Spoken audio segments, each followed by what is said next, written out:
am overseeing the licensing part of our division, and it includes criminal background checks.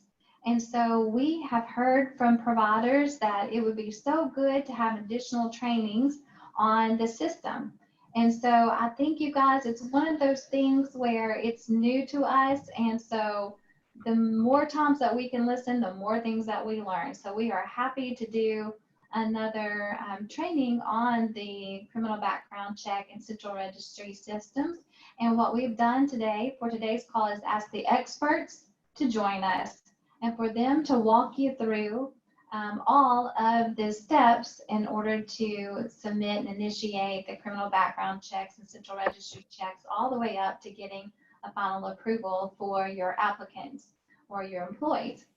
We are recording this training today, and we're hopeful that we can put it up on our website and so that providers can refer back to it. So we do ask that you hold your questions till the end of the presentation so that we, as we're recording, we can get the steps very fluid or as fluid as possible. So what we're going to do today is we will have Justin Foster with us to talk us through the NIC, formerly the INA system.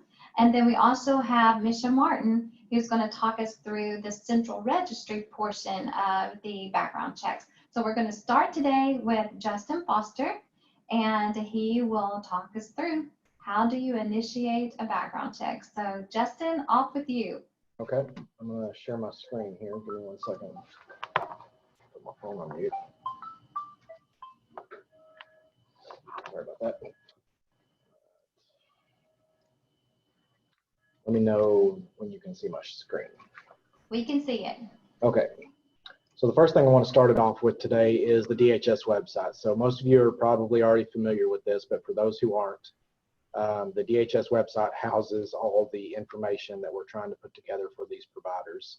So on the right-hand side here, you'll notice that we have a background check button, and that's where we're going to be putting all the information related to this new process. So if you click on that, you can see the page has got quite a bit of information out here already, and we're continually trying to update it. So I won't step you through this, but there are steps to follow to submit a background check, and we're going to go through some of this today. I just wanted you aware that this is out there, and it will be updated as we come across new information to make it available to you guys. Okay, so we have a few different systems that I want to cover today. The first being the criminal background check system, which is the one I have on the screen now. And we will also be covering the scheduling tool. So we'll start with the background check system. So INA is a term you're probably most familiar with. They have changed to NIC, and I forget offhand what that stands for, but they've just gone to a new acronym. So if you hear us refer to INA or NIC, they're interchangeable for now. So forgive me if I jump back and forth. I'm trying to get used to the new name. So the first thing to do before you even get to this page is you have to sign up for a subscription account, which the majority of you have probably already done, but I wanted to go ahead and cover this process anyway for anybody who may be new on the call. INA or NIC has put together some instructions on how to go about this process, and we'll have this available after the call, and we're also going to be adding it to the web pages that I just showed you. But there's a pretty straightforward process going through the INA website to set up for a subscriber account. You have to give them some demographic information, some customer information, and this basically is how you are going to be able to go in and set up your own background check request. So as I said, this information will be available on the website, hopefully later today or tomorrow, and we will also make this available after the call. So I don't want to read through all this with everybody on the phone, but okay. So assuming you have your subscription account set up, you get logged in. This is what the INA CBC system is going to look like. So you see across the top here, we've got 6 different tabs: home, search, pending, history, help, and contact us. So the home page is where you land. This is where once you log in, this is the page you're going to see. Now the tab that you're going to use most is going to be search. That's where you actually initiate the request for the background check. The pending is going to be the tab you go to see a list of everything that has not been adjudicated by the Division of Child Care yet. The history tab is where you will see those that have been adjudicated. The help tab is a bit of information about how to go through this process. One thing to keep in mind is that this is set up statewide, not just for DHS use, so some of this information may not be applicable to the Division of Child Care process. But if you ever have a quick question or forget a step, you can always click on the help tab, and there's quite a bit of information out here to step you through that process. And then there's the contact us page. This is specific to INA. They do leave some information here if ASP does need to be informed. I would recommend reaching out through the Division of Child Care if you have generic questions. If you have questions about your subscription account or your login information, here's the information for INA where they can assist you with that. So we're going to back up and we're going to go to the search tab, but I'm going to tab over here because I've already filled out some information. So this is where you begin doing a background check. So you fill out the information here. Now, one thing to keep in mind here, the date of birth, the social are critical pieces of information that have to be accurate. And I'll get into a little bit more on that once we get through this process. But the date of birth specifically and the name have to match what is on the driver's license of the person coming in to get fingerprinted. Our staff have been trained to verify the identity of anybody coming in, so we make sure we're fingerprinting the correct person. So if the information doesn't match, they will turn away the applicant and not be able to fingerprint them. So once you've filled out the demographic information at the top here, you do have to submit the consent form, which is also available on the website here. So you can go out and get that link to the consent form, which is, I believe it's this one. Yes. So this will generate a PDF for you. And this is basically some of the same information that you're going to be putting in on the CBC system. But this is actually the consent form that gives DHS the authority to run the background check for that person.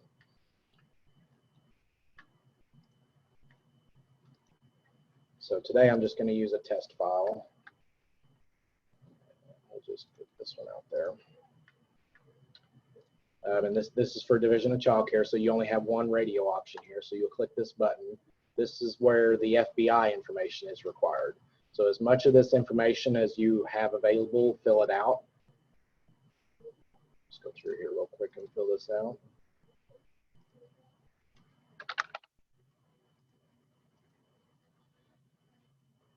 Now this information here is optional. You can see that these fields have an asterisk, which means they are required for you to fill out information there. If you have this information, this is used in case we come across a record that doesn't have an exact match, and this helps them find that record more quickly. So once you've completed this page, it's best practice to go ahead and review the information you've put in, specifically the date of birth and the social security number and the name. But once you've completed that, we'll proceed to step 2. This is your confirmation page. This is where you review everything. This is your final chance to make sure that you've keyed everything correctly. And as you'll notice, we've added a statement down here at the request of ASP that no refunds will be provided for incorrect data entry. Because we have seen quite a lot of requests being keyed in with the wrong date of birth.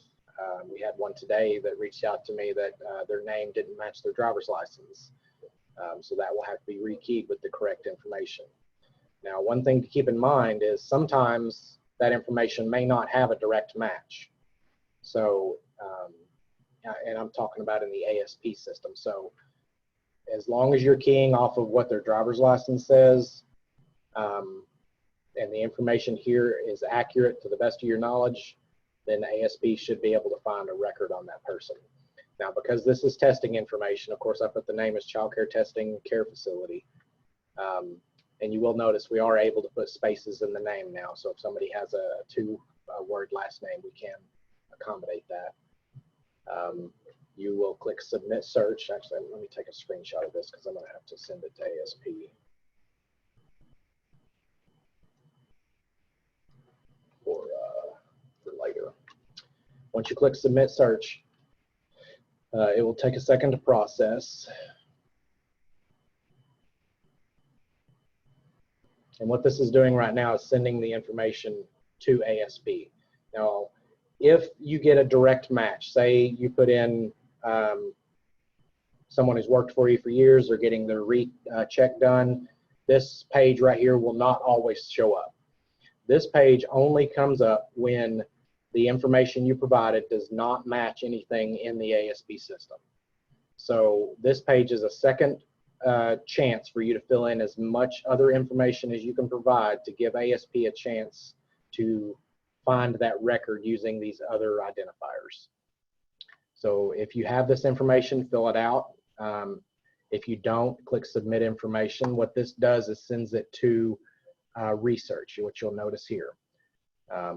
I'm using an account that Felix set up for me for testing, but this would be your email address, and that's the email address that you're going to be registering with your subscription account, and that's where they will contact you when the research is complete.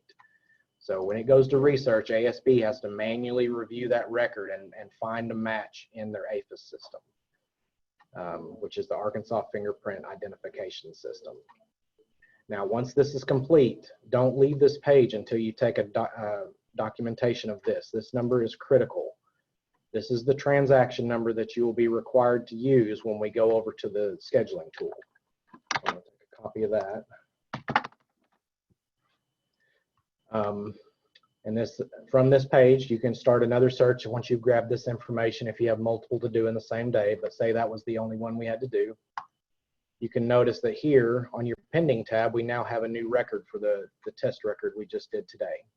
It was done on child care facility, date of birth 01/01/1990, and it was submitted at this date and time. Now this search ID can be used to reference your record. If you have questions you need to call in, we can reach out to INA who can find out more information if we need to. But if at all possible, grab that transaction ID and save it to that request. So once we've done that, you're going to hop over to the scheduling tool. Let me find where I have that. Oh, it's hidden behind my Zoom bar. There we go. And we're going to make an appointment. So you'll click on fingerprinting because that's what we're making an appointment for. You'll find your local area and select a location. And then we're going to choose a date and time. Now you'll notice that some of these are grayed out. That means these appointments are not available. And you'll notice that we can't choose today. And the reason for that is we block off the next 4 hours. So you can't schedule for the next 4 hours of time. So if it were 8 a.m. in the morning, everything from 12 a.m. back would be grayed out and not be able to be selected. But you can see here that we do have some times available. Now these will be grayed out.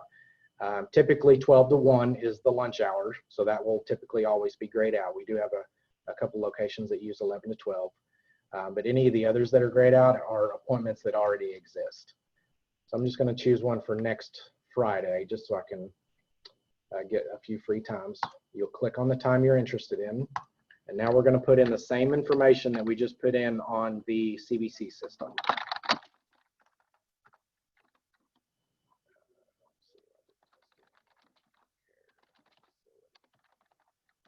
It doesn't look like it's allowing spaces in there, but then I'll put in my email address.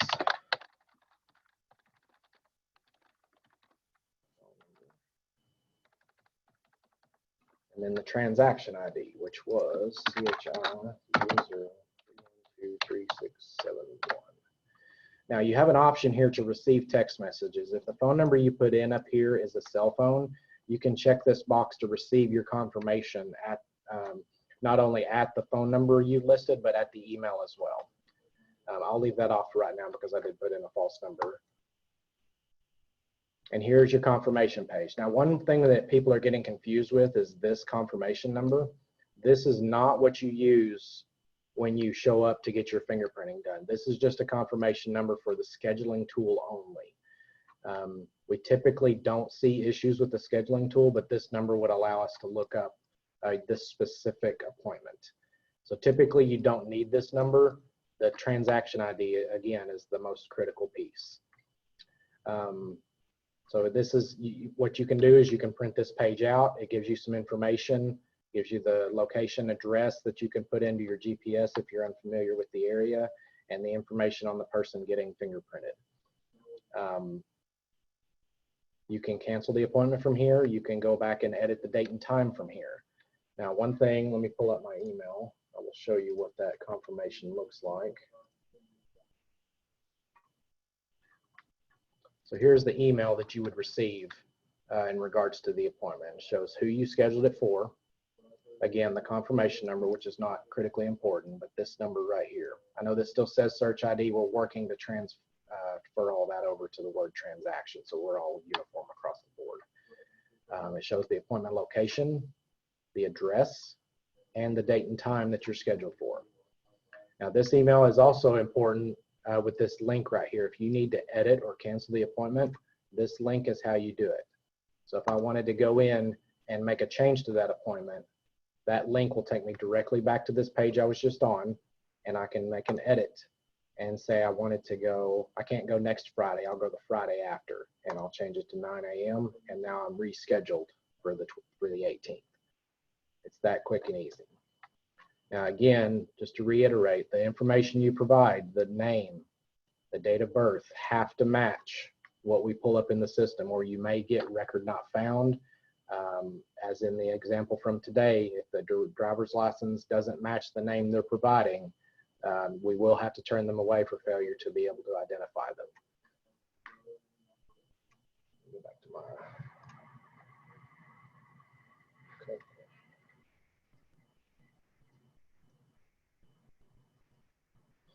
Now, because this is a test account, I don't have the ability to see anything in the history, but say we were able to go in and look at this information. You get a search field. For the bigger facilities, this is going to be very handy. You can do it between a date and time. You can search for specific last names to pull up a certain individual. But because this is a test account, there aren't any records. But I did have a couple of examples sent to me as to what these will look like from the provider side. So I know a couple of questions we've had in the past have been related to how do we tell if someone is able to be alone with children. So Division of Child Care uses what we call a provisional status. And this means that at least one, and Ashlyn, correct me if I'm wrong here, that means at least the state or the FBI has come back cleared.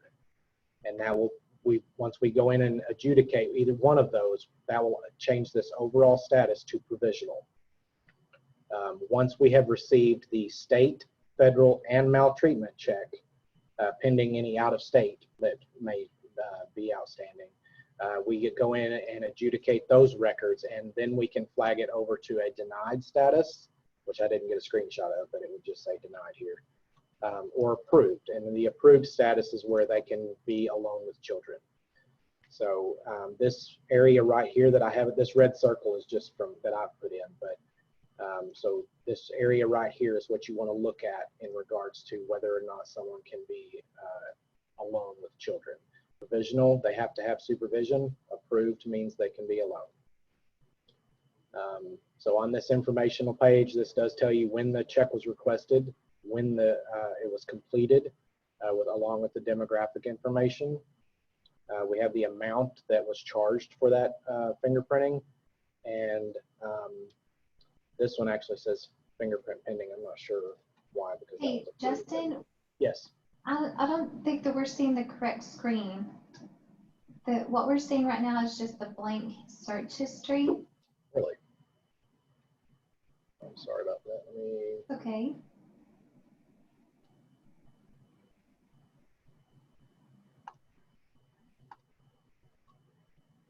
Now we can. Thank you. I didn't realize it wasn't switching between my Chrome and Word. So again, I'll just go over this again really quickly. So we have a provisional status and approved status, and there's also a denied. But this overall check here in the bottom right is what you want to look at, ignoring the red circle that I've just put there to highlight that. This is where you can tell if someone can be alone with the children. So again, we have the time the fingerprint was, or the record was requested, when it was completed, demographic information, the amount of the charge. The view attached documents only lets you see the consent form. We have to have that for auditing purposes, but this is basically what a full record would look like once it's been completed. It would either show approved or denied for those that are totally done, and those that are still in process, whether it be for the maltreatment or the FBI, because those are the ones that typically take longer than the state. Those would show provisional once it's been adjudicated by DHS. Go back to Chrome here. Okay. Let's see.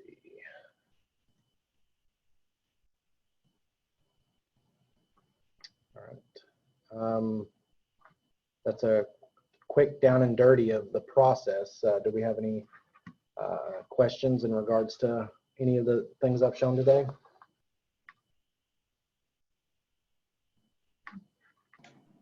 I'm sorry, I had a phone call earlier.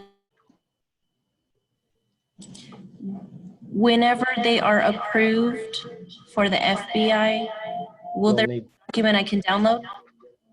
I'm sorry, will you mute your speakers while we're getting a little bit of feedback while you're talking.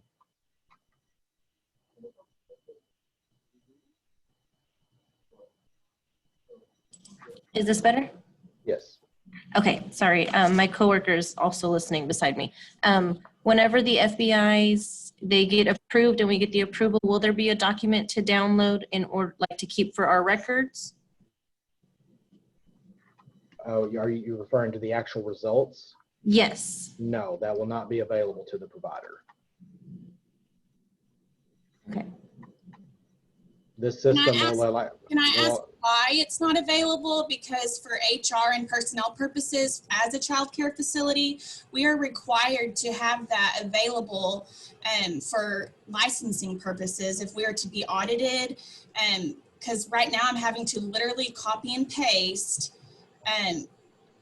where it says approved or provisional and create my own, which is very inconvenient when you have 200 plus employees. So is that something they're thinking about putting into place, or? Ashlyn, you want to take that one?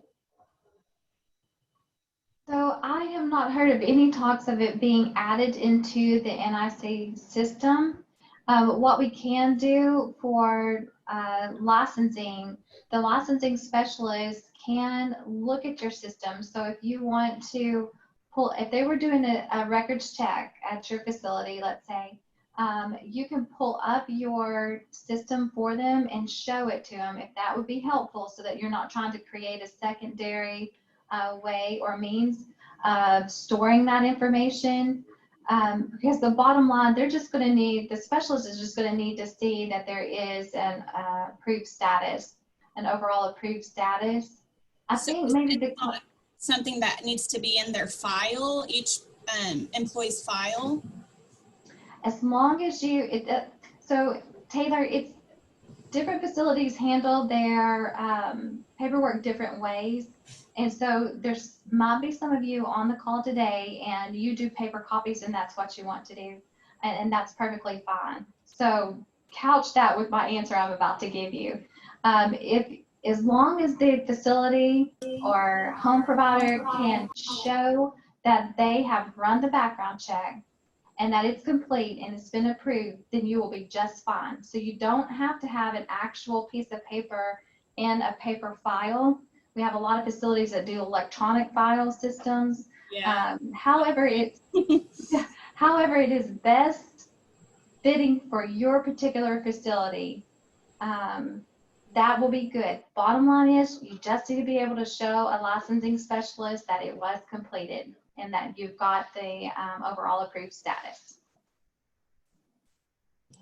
And also, whenever we have therapists that are not allowed to come in and see children without us having an approved, and so those are approvals that would be done through their facility, so I wouldn't have access to those. So In terms of therapists that are traveling in and out, Sandra, what we need to do is that therapist needs to provide you a copy that they have been cleared.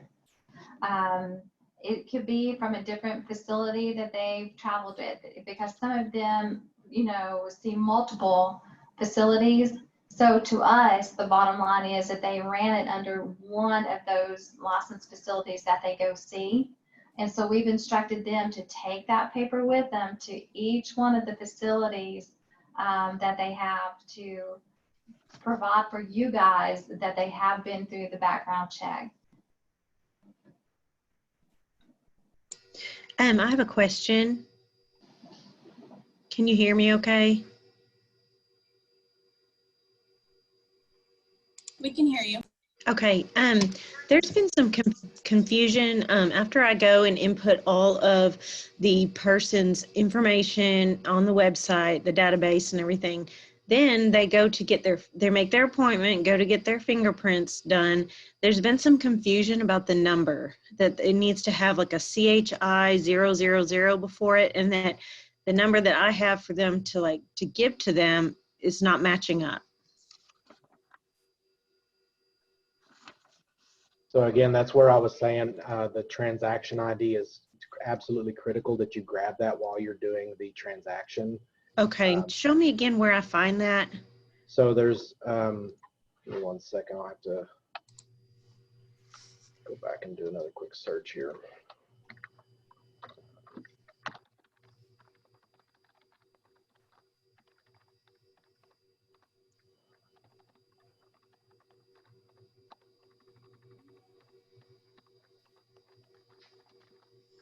Hey, Becky, while he's doing that, can you sort through our chat box to see if there are any questions in there? And just to let you guys know, I see many of you are putting in your PDR number. This particular training was not set up in the PDR. So we do not need your PDR numbers for this particular training.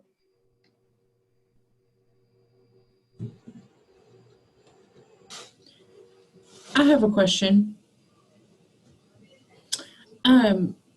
So the only time that I have gotten the NIC page to change from provisional to approved is when I contact the central registry, and I have to get someone to give me their email, and then I scan and email approved child maltreatment checks to them, and then they go in and manually change the result to approved. I've had this also happen often.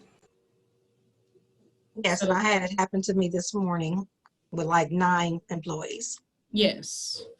They're not updating it frequently until they are contacted. Okay, so what should happen there is so when a provider, and Michelle will talk about this in a second too, but so the central registry is a separate system than the NIC system. However, with that said, we have to have the central registry information in order to go back into the NIC system to give an overall approved status. So what happens now, central registry has gone electronic. I think maybe I saw a question flash through here, so Michelle will talk to you about that in a minute. That's very exciting for us because it should speed up our process.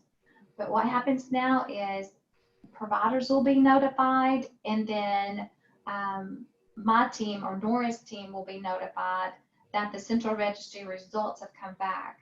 And so then that's when then Nora's team can go in and change that status to an overall approved status.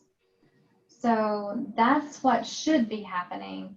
I would say to you, if you're still doing that process where you're having to contact the central registry yourself and then contact someone on Nora's team, then I would say reach out to Nora and let her know. And Nora, I saw you on the call, so if you'll put your email address, please, in the chat box, and or anybody, Nora, on your team that you want to help field those questions. Let's email and check on that part because we should be getting notified at the same time you guys are notified.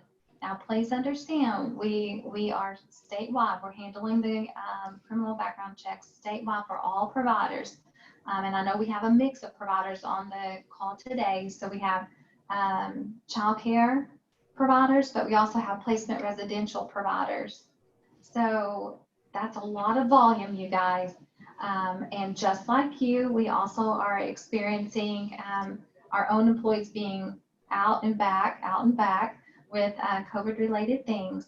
So we need a little bit of time and your patience and grace, please, but we will get to you. So we'll check on that. Let me just check on that and see what is what's going on there, happening there. And I'm sure Nora will probably already do it because she's hearing the same thing as me. Looks like Justin. Yep, Ashley, I've got a couple questions from the chat box. If you want me to go through those now, or do we want to wait just a little bit? Well, actually, Becky, I don't want us to get too far away from the original question that Justin has pulled up and okay. So let's handle that one first, and then we'll go to the chat box. Okay, Justin, looks like you're ready. Yes, so again, on this page where you confirm, this is your last attempt to go back to step one and make any changes to your information. Assuming everything is correct, we'll click Submit Search. We're again going to see the research page where they ask for additional information because this is obviously not a real person. So if you have this information, complete it. Now this is the page that is critical. This is the page that I would print out and put with your employee file. This has the transaction ID right here at the bottom. And this is the number that has to go in the scheduling tool. It begins with CHI for anything childcare related. We do have other prefixes that are available through DHS, but for your purposes, generally CHI is what you will use. And you can typically add CHI 00 to the beginning of your search ID. These are interchangeable numbers. So if you only operate a childcare facility, this prefix is what will be in front of every search ID. So again, on the history tab, if you go and look someone up, all you see is the search ID. You can add CHI 00 in front of that, and that will get you the full transaction number. Does that answer the question? Miss Abney? Justin, I think that does. Thank you for that explanation. And you guys, I think maybe it's best to do it this way because I'm looking at our time too, and I want to make sure that we get through the central registry portion. So let's go ahead and move to Misha on the central registry portion and put your questions in the chat box, and we will get to them. We will. I'll hang out with you and make sure that we're answering them, but let's move on to Misha so that we don't miss her. Okay, Misha, off to you. Great, thank you. Ashlyn, can you just confirm real fast that you're seeing the central registry presentation on your screen? Yes, ma'am, I see it. Okay, great. Good afternoon, everyone. I'm Misha Martin. I'm the Director of Children and Family Services. Many of you may have seen this presentation before. It is the same presentation again, but we just felt like we'll catch a few new people, but also the people who had not used the system yet and are now using it might see this presentation and spark some questions or need to provide me with some feedback. Again, at the Division of Children and Family Services, we do have the Child Maltreatment Central Registry. So completely separate from a criminal background check. This is where there's a true finding of some maltreatment based on an investigation of Children and Family Services, and the offender's name has been put on that central registry.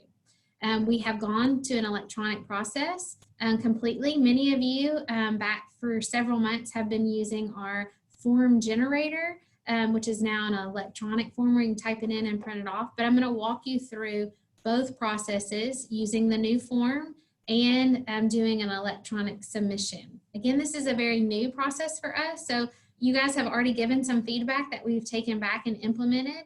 I'm sure there'll probably be feedback today. And just like Ashlyn had mentioned with her team, we're having to completely redo our process with our staff. So reassigning staff, working through some of the challenges with the new system as well. So I appreciate your patience as you work with us. So getting into the new process. Again, this is going to be a two-step process. So we're really encouraging everyone to use our new form. I'm going to stop for a second and back up just a little bit and show you where you can find it on the website, because it's going to be very similar to what Justin showed you. You're going to go to the same website. You're going to go to our DHS website. Let me show you. You're going to click the same background check, and then you see the link here for our central registry check. So click this link, and Ashlyn, it went to a new tab. So you see the request for a central registry? Okay, just want to make sure since it went to a new tab. You'll see full instructions, and Ashlyn will share, or someone on Ashlyn's team will share the PowerPoint that I'm giving today, and there are live links in the PowerPoint that you can click. But the easiest way is just to go to the DHS website and follow the links, and there's detailed instructions about what I'm going over today that you, hopefully you maybe have two screens, and as you're doing this process for the first time, you have this on one screen while you're walking through the process, because we go step by step and showing you how to do the central registry request. Before I get too far into the presentation, you can still submit a snail mail request. It's going to be slower. So I'm going to try and convince you to do an electronic process, but you can still do a snail mail request. I do ask that you use our new form generator, which is the first step in the process in which I'm going to go through. So let me get back to my PowerPoint. Give me just one second. Okay, so back to the PowerPoint. So again, I want to tell you on the benefits of why this is much better than snail mail. You're going to have the electronic form generator that I'm going to show you how to use. It's mobile friendly. So if you're just using an iPhone, or if your employee wants to fill this out on their iPhone or their smartphone, it's easy to use. In fact, I think it's easier to use on a smartphone than it is on a computer. It reduces us having to send the form back. That happens quite a bit when employees snail mail a form in. They don't fill out all the mandatory fields and we have to send it back. A lot of times we send it back via snail mail, which is also a delay in the process. It ensures that the mandatory fields are filled out. So you'll see as we walk through it, if there's a mandatory requirement for information, you cannot create the form without filling out that information. It also helps us with knowing what you're putting in the form. We get a lot of forms that we cannot read your handwriting. We cannot read the date of birth. We cannot read your name, which also can lead to misinformation. We've had it happen before where we misinterpreted a form, told you they weren't on the central registry, and come to find out they were on the central registry, but it was a misinterpretation of the letters on the form. Also, with the electronic submission, you're going to be able to pay online. So it does take a credit card or a e-check, but you can pay online, which I think is amazing. And the best benefit of all is, especially as we move to more electronic submissions, you're going to get faster results. So you're going to get faster results because you didn't wait to snail mail it in. And we didn't snail mail you or DCC ECE or childcare the results. So the results should be coming back much faster. We've had a few hiccups in the first week, but we're getting there. And some of you, I think, have probably already seen the faster results on the electronic submission. So again, this is a two-step process, and I really want us to think about it in two different ways: creating a form and then electronically submitting that form. Two different steps and two different processes that I'll walk through today. So as you're following on the DHS website, Child Maltreatment, it will give you the link to create the form. Once you go to that page to create the form, it looks like this. It is very important that you select the right radio button. And you know what? I'm just going to go back to the website because I want you to see the actual website. So right here, we're going to click here to create a form. This is very important for you as a provider or as the employee that you select. Hey, Michelle, we can't see it. Okay, let me share. Let me try again. Thank you for telling me. Okay. Because there's a long list of you are, and don't try and circumvent the system and pick the wrong radio button by going down here to none of the above. It's very important that you, as a child care provider, or if we have some PRLU providers on, you either pick number 2, you are a potential or current employee of a child care facility or residential facility. That's very important because what that means is when you click this button, what has to be input down below is the information that's needed for licensure and to make sure that we at Children and Family Services get the result back to the right people. If the correct radio button is selected, then we can make sure that it goes not only to the facility, but also to DCC ECE. And I'll talk a little bit more about that. Now, give me just 1 second. Okay, I'm going to do a test form here. Also the cool thing about this form generator is that it kind of it remembers what you previously typed. Now I'm going to give you a little pointer. You and the potential employee can sit at a computer and fill this out together, or you can send your employee on their own and say, here's the link, go fill it out, but they're going to need some information. Notice that the asterisk means it's required information. So if you send your potential or current employee away to fill out this form, they're going to need a facility email address. So they're going to need to know who at the facility is going to get this check. And I'm not, you know what, I'm not going to fill out. See, some of these are not mandatory. And so used to on the form, you would see all this information, but in working closely with DCC ECE, we determined that that information is not required. They do need the facility number. Ashlyn, do you want to chime in and tell them what a facility number is? I know that's always a question. What is the facility number? Right, so when you guys were licensed, you were given a facility number. It's the same, sometimes, many times it's license number. So that would be the number that is on your actual licensing certificate. If you don't know what your license number is, your licensing specialist will be able to help you get that number. So you should have it on some of your records, but if you don't, contact your licensing specialist and they will be able to help you. Okay, then, so I hope that as Ashlyn was talking, you also could see that I was continuing to fill out the form. Now, this is actually has changed since the first presentation I gave based on feedback that we've gotten, which is people wanted the ability to not only have the form that's about to be generated sent to the potential or current employee, but potentially sent to the facility, like the HR person who's sitting next to that employee, so that now, and not required, you can put a second email address in here where whatever email addresses are right here, this email address or this email address, they're going to get the auto-generated form, because this is about to create a form if you haven't seen this before. Now, again, I filled out forms before, so it remembers the information I put, which is pretty cool. I'm going to say no additional addresses, but if an employee lived in additional addresses, they would select and then they would get a drop down to add all those additional addresses. If I said, do you need to list any children? If I said yes there, that we have made changes to the form, you can now list up to 12 children and you can follow, but I'm going to say no to try and keep this simple. And I'm going to hit submit form. Okay, you need to make sure that the info, if not all of the mandatory information is filled out, it won't let me hit submit.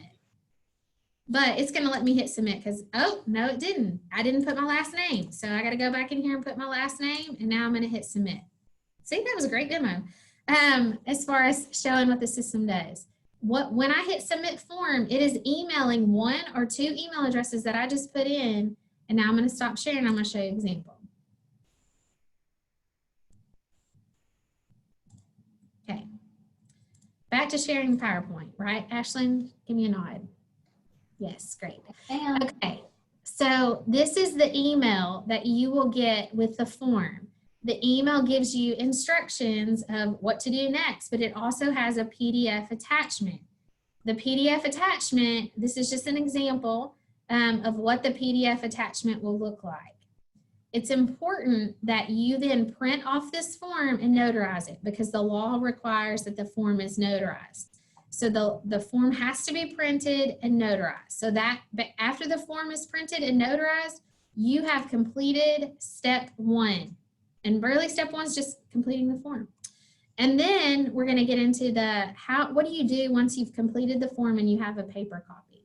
You're going to if you'd like to submit it electronically, which we hope and hope we can encourage and entice you to do, you could go back. I'll stop sharing and you could go back to that DHS page.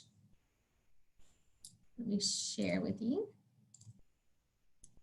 Go back to your DHS page where you're doing electronic background checks and you're on Central Registry. We did step 1 right here of here's creating the form, and then we're on to step 2. And it says B, click here. And again, if you have the PowerPoint, the links are live in my PowerPoint. It takes you to where you're going to submit the form electronically.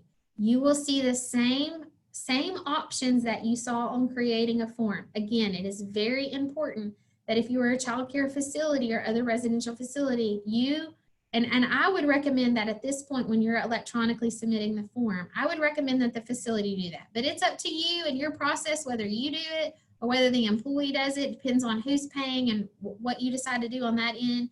But you're going to need to click the second radio button. You are a potential or current employee of a child care facility.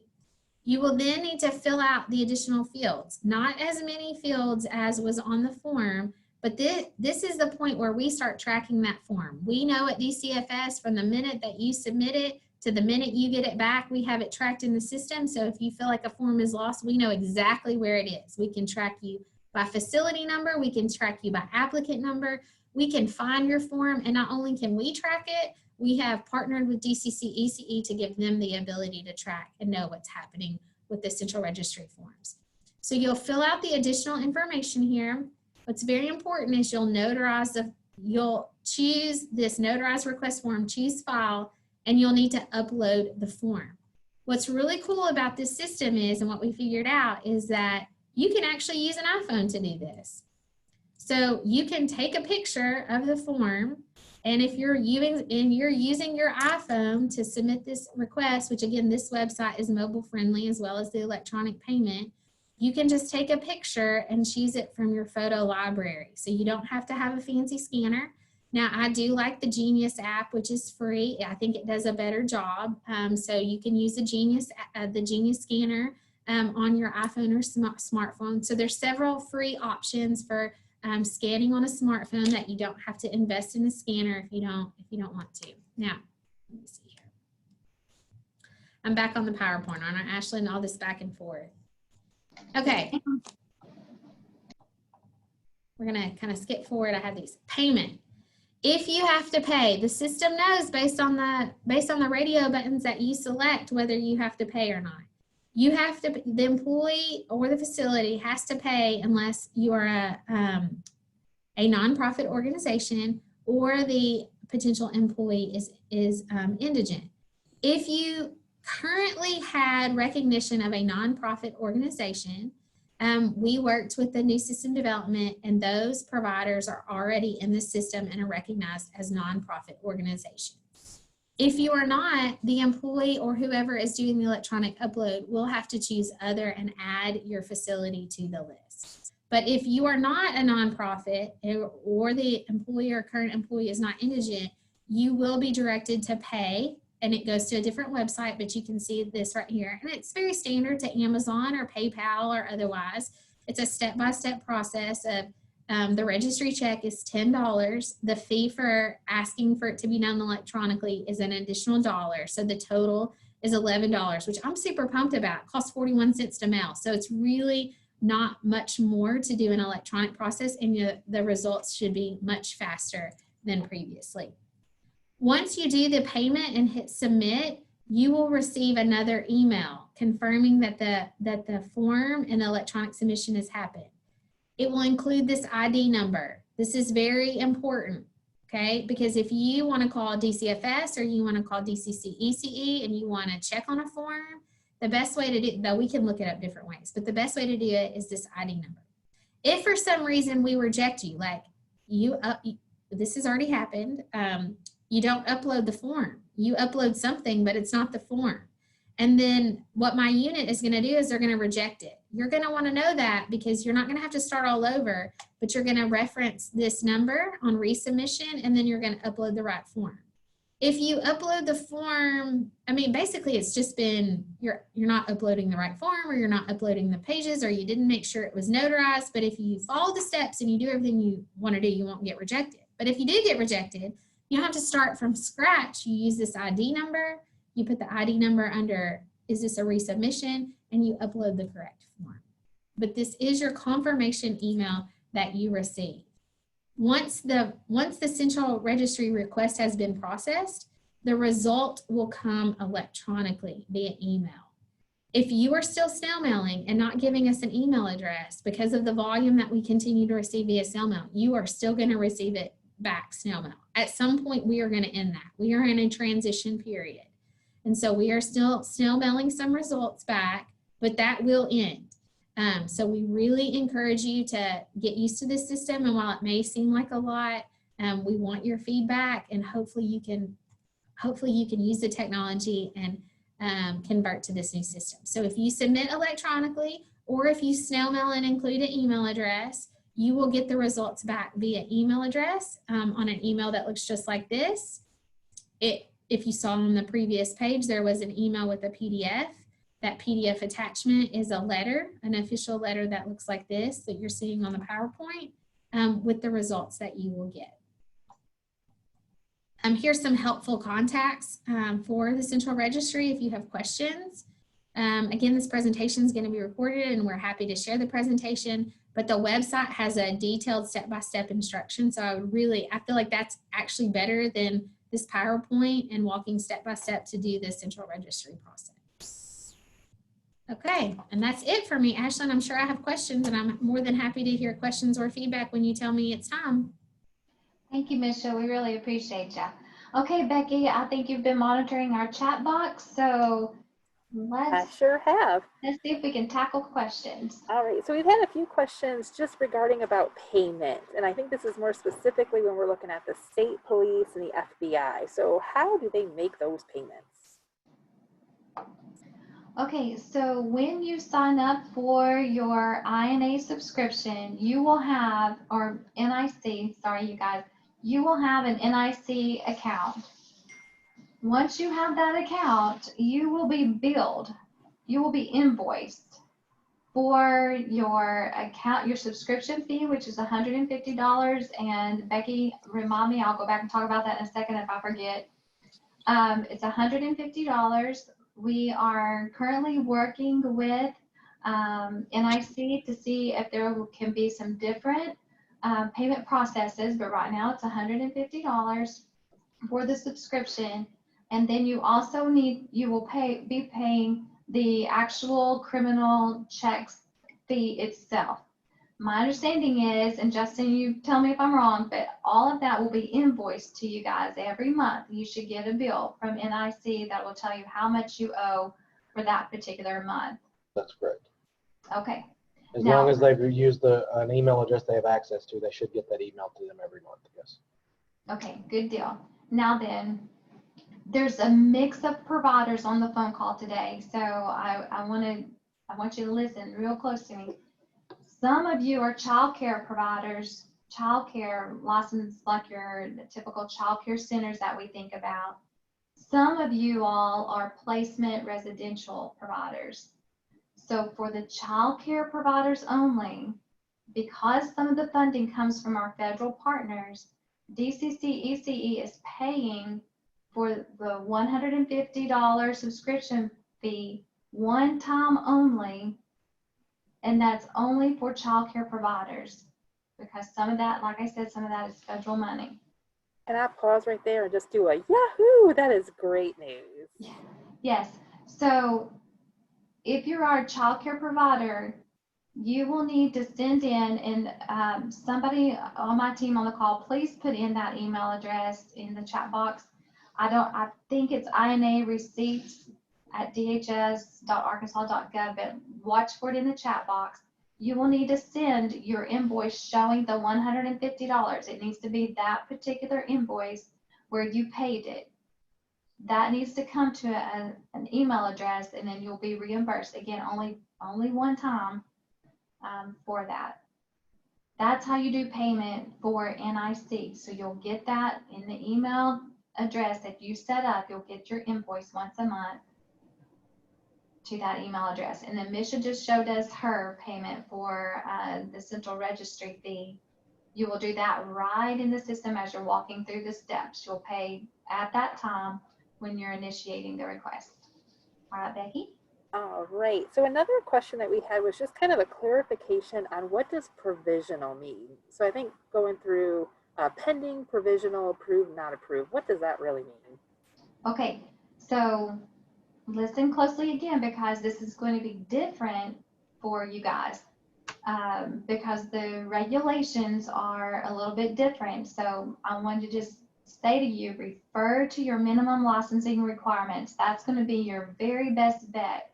So whatever you have been previously required to do in terms of background checks, in terms of supervision of employees, in terms of which criminal checks or maltreatment checks you have to get, none of that has changed. So just refer to your minimum licensing requirements in terms of what checks you need to take. On the surface though, for childcare providers, you guys, when you get a provisional, that means your employees can go to work with supervision.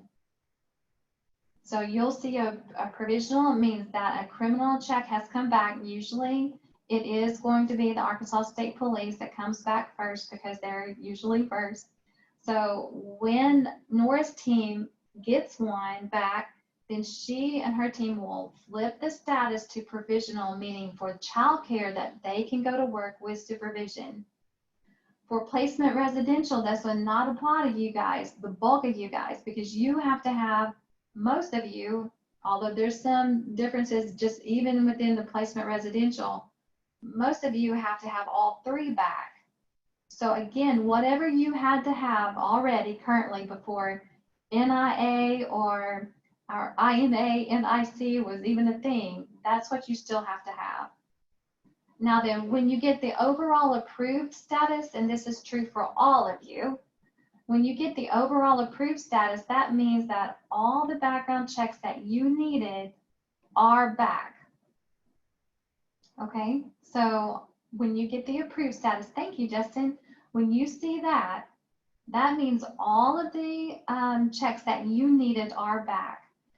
One other thing that I want to remind you, because I think I saw it in the chat box, Becky, was about out-of-state maltreatment.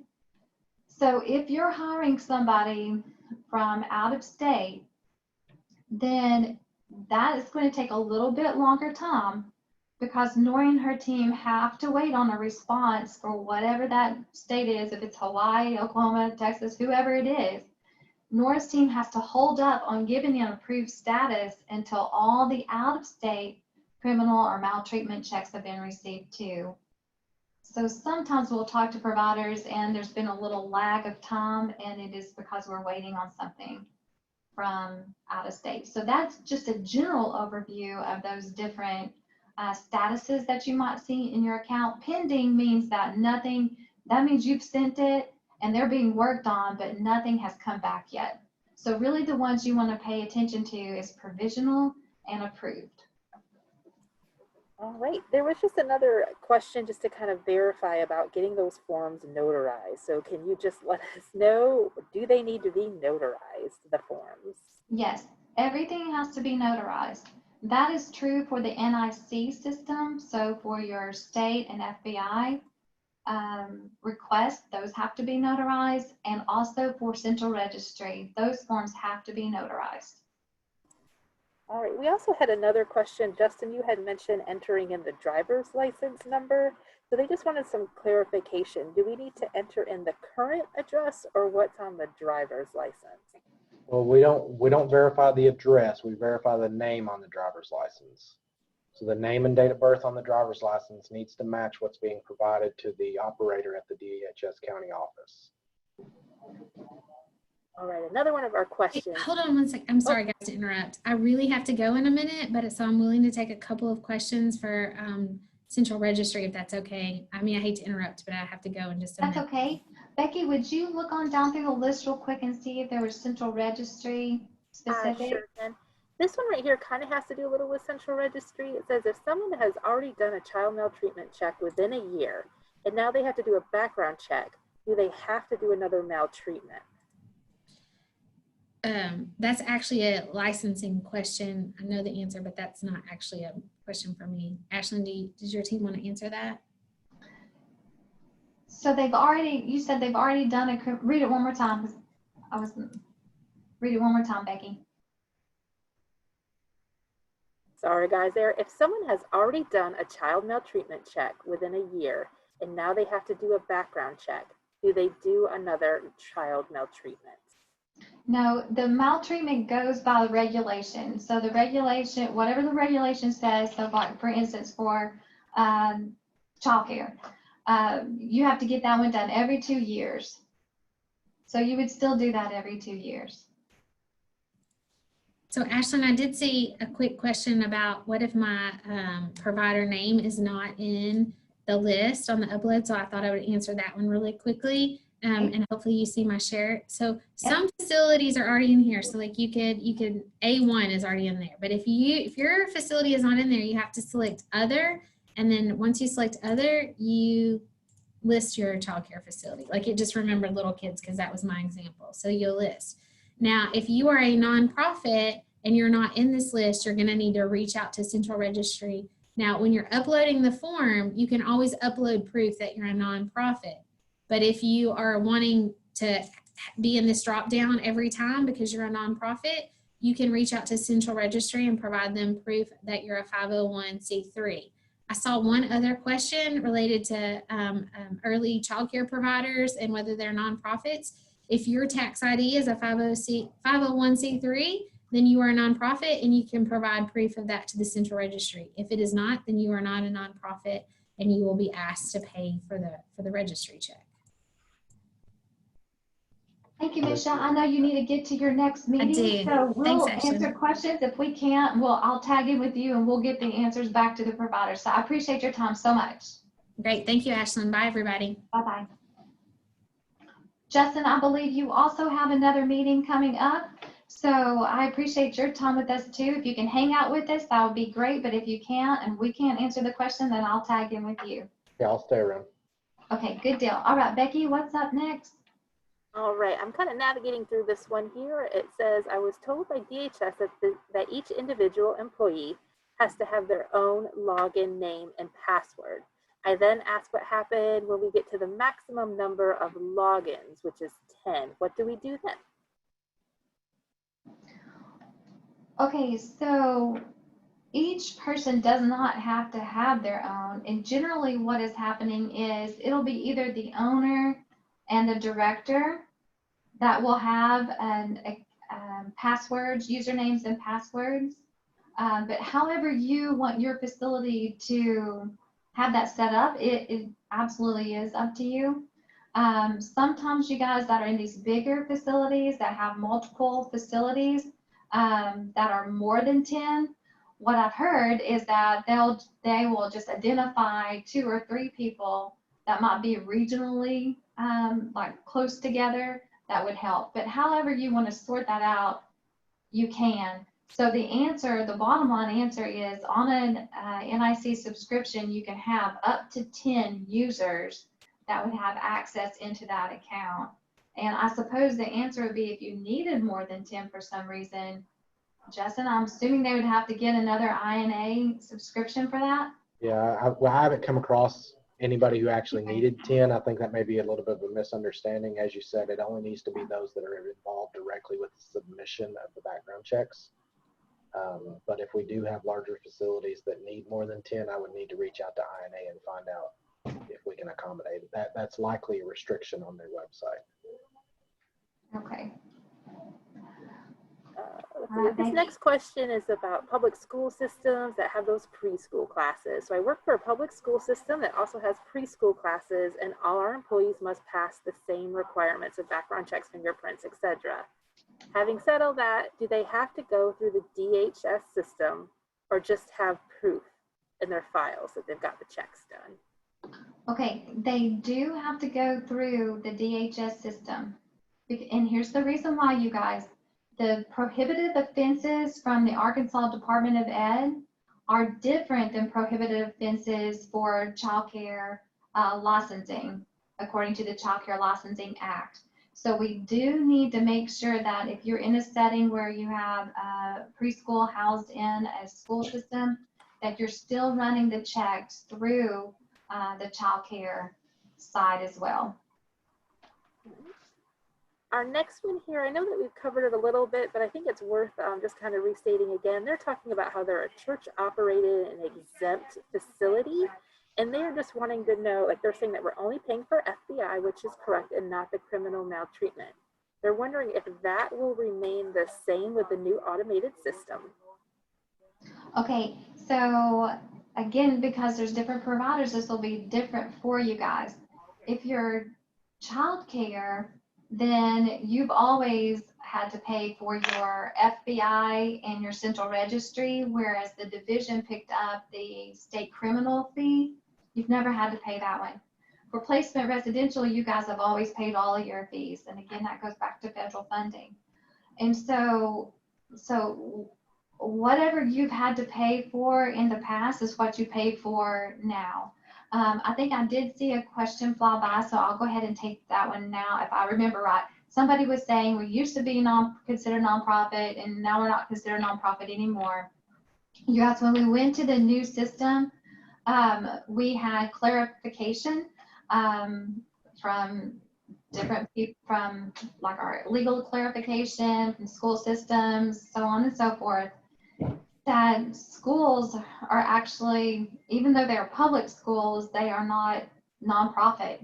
And so that's what Misha was talking to you about. Like, you will need to have your nonprofit status paperwork available.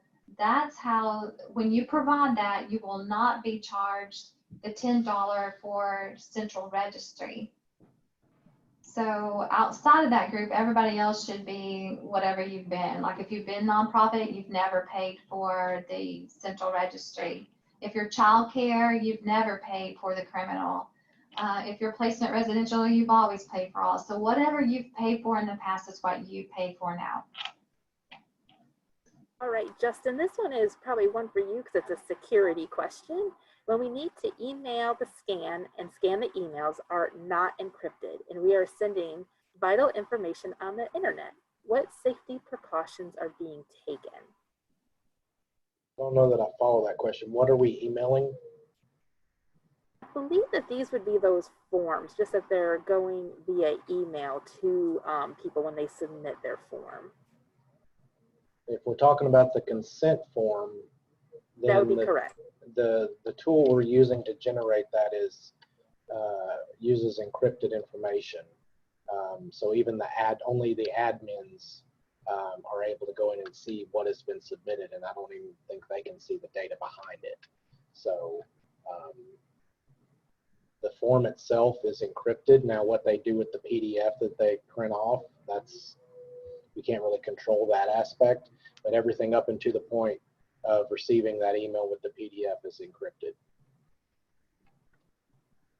All right. We've got, this one is, I have an instance where I submitted the information but did not get a transaction number. Can you just share, like, who would they contact in those specific cases where they didn't get the information that they needed?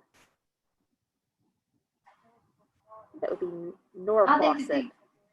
You got it, Becky. All right. If you're having any kind of weird anomalies that you think that, like, you're working in the system and the system's working fine, but something weird happens like that where you're not getting a transaction number, your very best bet would be Nora and her team, because if they can't answer it, then they'll shoot it out to Justin and his team or whomever to try to figure out what's going on.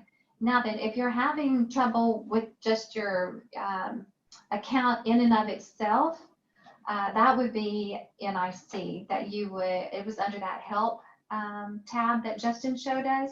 You can get the contact information there if you're having trouble with the system itself.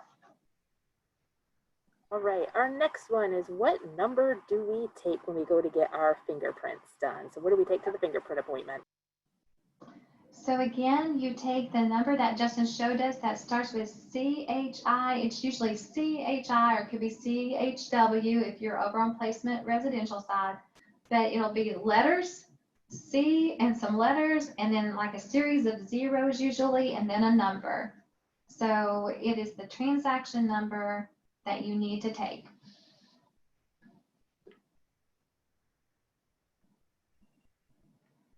All right, I'm still scrolling through these questions. If you guys see any there where you're doing it, 'cause I know a lot of them have been answered already. I Okay, do see one. Oh, go ahead, Justin. I was just going to say, I see one asking to show where, to see the history again. So I'm going to pull back up so we can find the right screen to show. Okay, thank you. And while you're doing that, I have seen a couple that have talked about wanting the PowerPoint. So you guys, the PowerPoint is already on our website. So if you will just Google Arkansas DHS, it'll take you to the landing page that Justin showed us earlier. And then if you'll go to child care licensing, all of this information is on there. The PowerPoint is already up. Also has COVID updates and that kind of thing. So it is a website page that I highly recommend to all the providers that I talk to, that you go ahead and star that page as one of your favorites so that you can get to it quickly. All right, Justin, I see you've got that up again. Yeah, and I'm not able to show you how the page looks exactly because this, like I said, this is a test account. But on the history tab, if you have a specific entry you're looking for, sorry, I heard someone talking.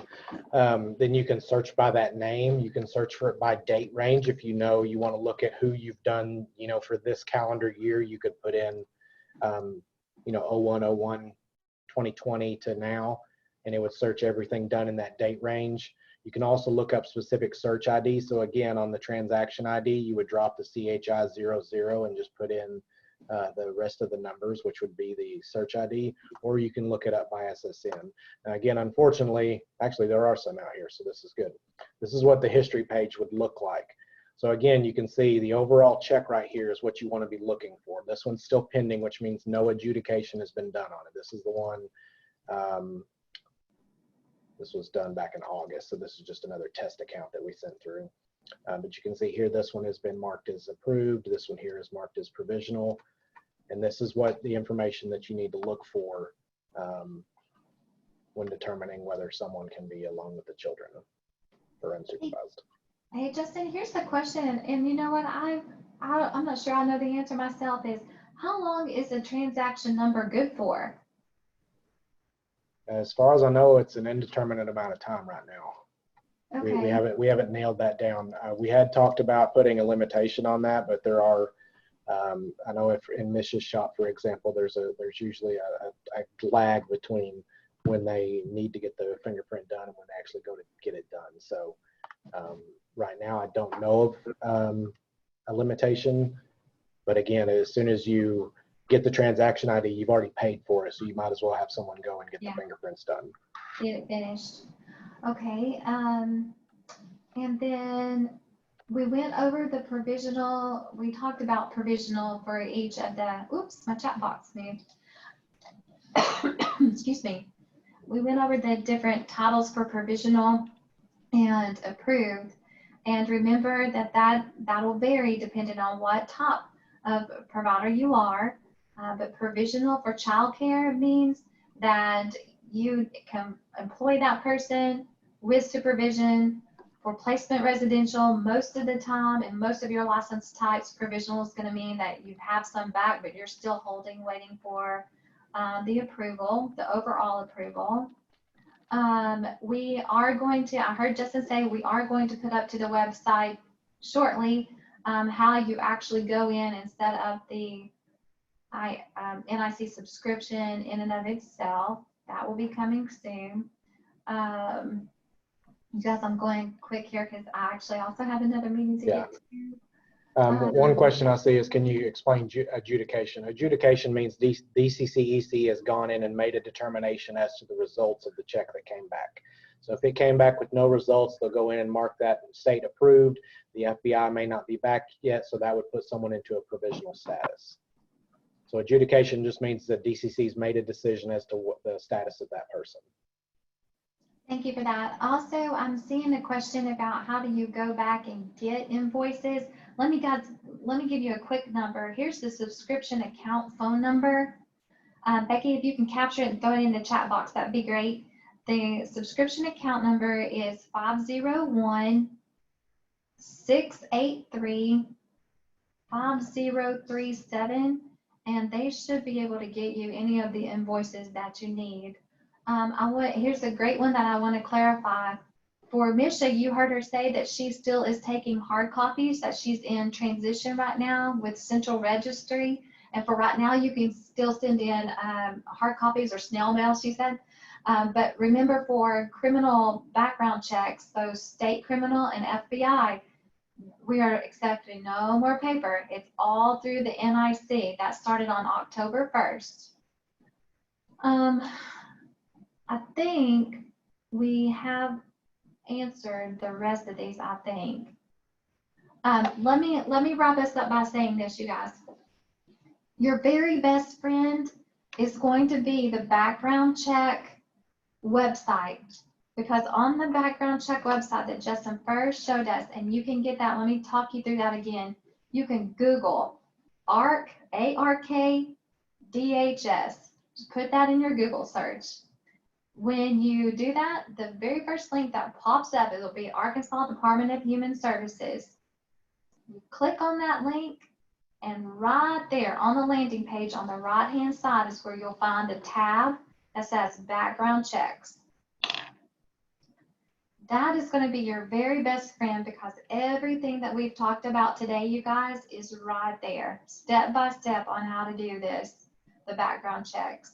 So it might take you a little minute or two to read through it, but it is there step by step, and it has hot links on it so that it'll take you, for instance, right to the consent form that you need to fill out. Which, by the way, I did see this question. I meant to talk about it.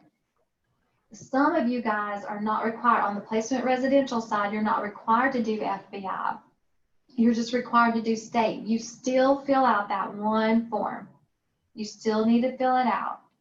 Even if you're doing state only, you still need to fill it out, because we have to have the consent that's given us access to look at the record. Otherwise, we shouldn't be looking at anybody's record. We don't have the consent form.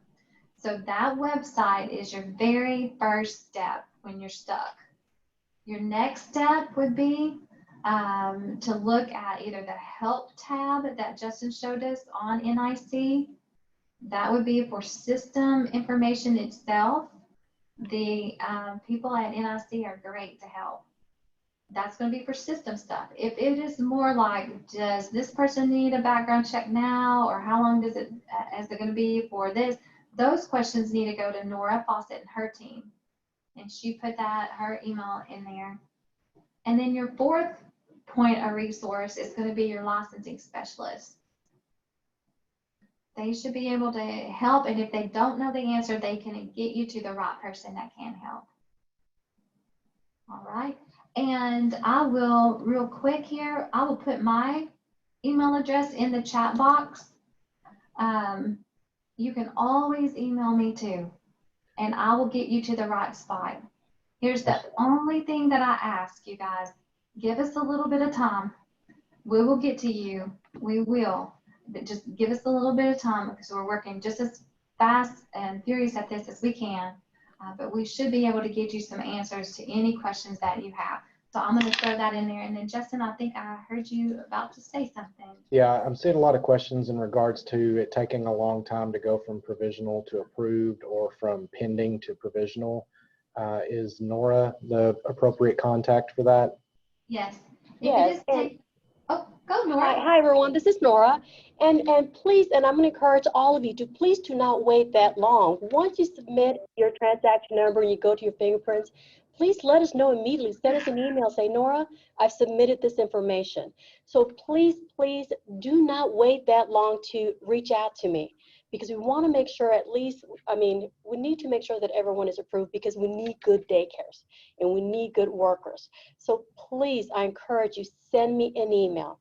I know a lot of you have said you worried about being busy. That is why we are here. We are here to help you. So please do that. But the only thing that I'm asking is, when you send me an email, please do not copy and paste from the INA system. The NIC system. All I need is just a search ID number and a first name. That is all that I'm asking for. So please, please, please do not copy and paste from the INA system. because it contains perfect information for a hacker to get into. So let's avoid that and just send me search ID and first name. And please do not wait that long. Reach out to me, please. All right, you guys, I put my email address in there and Nora's email address in the chat box. So if you need anything, you let us know, email us and let us know, and we will get back with you. So this recording will be also posted to the website. So feel free to jump out there and look at it and play it over and over and over, however many times that you need. And in the meantime, you guys, while I've got you all here, let me say something to you. Thank you. Thank you for what you do each and every day. I know your job is incredibly tough. It's incredibly tough on the very best of days. But with the pandemic in play and in the mix, I know that it's that much more tough. So on behalf of the division, I want to say, let's slow our roll for a minute and just say thank you. We really appreciate you and the care that you provide to the children of Arkansas. So thank you so, so much. We're here if you need us. Talk to you later. Be safe. Thanks, everyone. Thank you, Justin.